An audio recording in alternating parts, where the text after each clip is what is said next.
Nakabantay ng mga pulis sa EDSA People Power Monument kung saan gaganapin ang rally para ipanawagan ang impeachment ni Vice President Sara Duterte. Live mula sa EDSA, si Jomer Apresto. Jomer.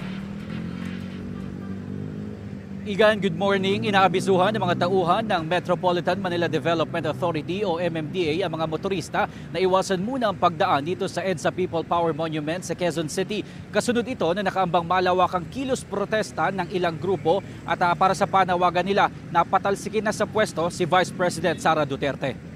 Madilim pa lamang nakabantay na mga tauhan ng Quezon City Police District dito sa bahagi ng White Plains. Yan ay para matiyak ang seguridad sa lugar kasunod ng inaasahang kilos protesta rito ngayong umaga. Ayon sa National Capital Region Police Office, nasa mahigit 2,000 mga pulis ang idineploy rito ngayong araw. Bukod pa dyan ang mahigit 1,000 standby na mga pulis. Ayon sa grupong akbayan, inaasahan na posibleng umabot sa 6,000 hanggang 7,000 ang makikisa sa kanilang aktibidad.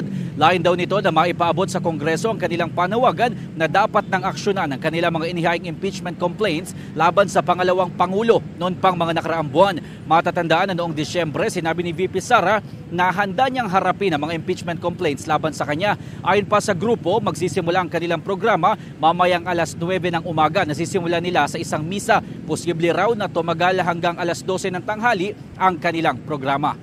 Igan, sa ngayon ay maluwag pa naman ang daloy ng trapiko dito sa bahagi ng White Plains. Pero sabi ng grupong akbayan, magsisimula na sila mag-assemble pagsapit ng 7:30 a.m. Kaya asahan na ang pagbigat ng daloy ng trapiko sa lugar. Pero bukod dito sa EDSA People Power Monument, magkakaroon din ng kilos protesta mamayang alas 2 ng hapon sa bahagi naman ng EDSA Shrine. Kaya inaabisuhan ang mga motorista na maghanap na ng alternatibong ruta.